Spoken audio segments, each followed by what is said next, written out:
Today I'm going to show you how to bump fire an AR.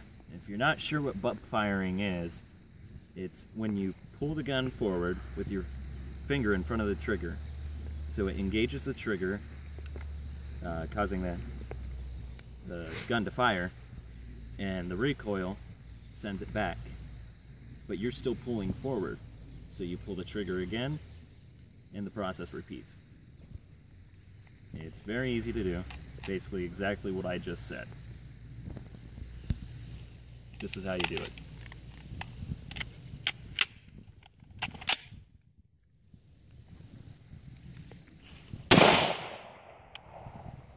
Maybe.